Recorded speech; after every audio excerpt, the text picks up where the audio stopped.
ya BYU aracyari Joy B the creator not imitator mbatemo ngiye kubatamo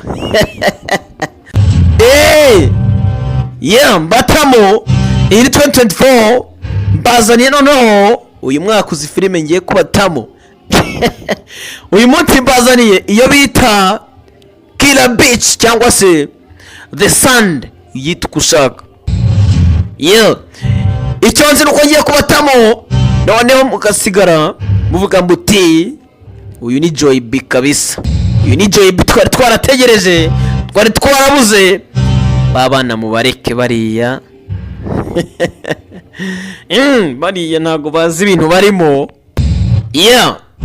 Icyo nzi cyo mwebwe mwicare murebe ibintu ngiye ndaje mbatema babantu batemeraga.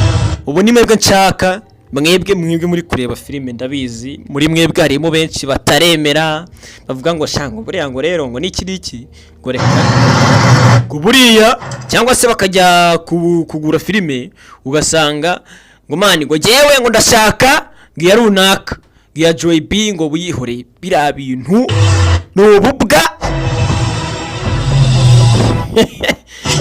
Iyi 2024 ndabizi nimwe mugiye kwemera cyane, mwebwe mutemeraga ndagira ngo ibyumu byestare fresh. Arimo aragwamo neza sikari kugwamo neza we. Uyu mwaka agiye kubatamo, uyu ni Joy B Joy B wa 2024 rero atandukanye cyane n'uwa 2023 baratandukanye cyane. Babwira ngo abantu mutaremera ubu ni mwebwe nshaka, ni mwebwe nshaka cyane, mwebwe bura namwe mwebwe muri kureba filime harimo abantu benshi mutaremera uyu mwaka rero kambabwiza ukuri. Uyu mwaka nimwe mugiye kwemera cyane. Is 2024 reka nze matwike mwumirwe ako babantu batemeraga bagiye hehe ko ntawe nkibona. Ndaje mbatemo uyu mwaka none muhite muvuga ati Joy B ubanza yaje kabisa. Yaje kabisa, yaje tu. Abantu batemeraga cyane ubu ngubu nibo nshaka kuri ino ncuro. Sasa filime yacu reka tuyitangire. Reka tubanze twamaze 2024 tuyitangire nyine kwamaza by the way.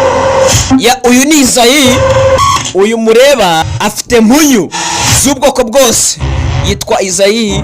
Mushake umuvugishe akugezeho mpunyu cyane yuko we rwose iyo muvuganye anazikugereza ku cyubakwa. Si mpunyu gusa kuko n'umucanga uwushaka ukugezaho kandi ku giciro cyiza. Muvugishe, yitwa Izayi. Nimero ni izo ngizo mureba aho hasi. Muvugishe ubundi ikintu muziho ntabwo ahenda. Reka inzu yanjye nanjye niwe naguzeho ibikoresho niki nka mpunyu niki. Uwo ni Izayi. Muvugishe ubundi ibibazo byawe byose bikemuke bijyanye n'ubwubatsi afite. Reka nze matwike mwumirwe none muhite muvuga ati Joy B ubanza yaje kabisa. Yaje kabisa, yaje tu. Filime yacu yiswe Drug Hunter. Uruvuga filime wabayise ugatumenya yuko harimo ibintu bya action, ibintu byo guhigahigana.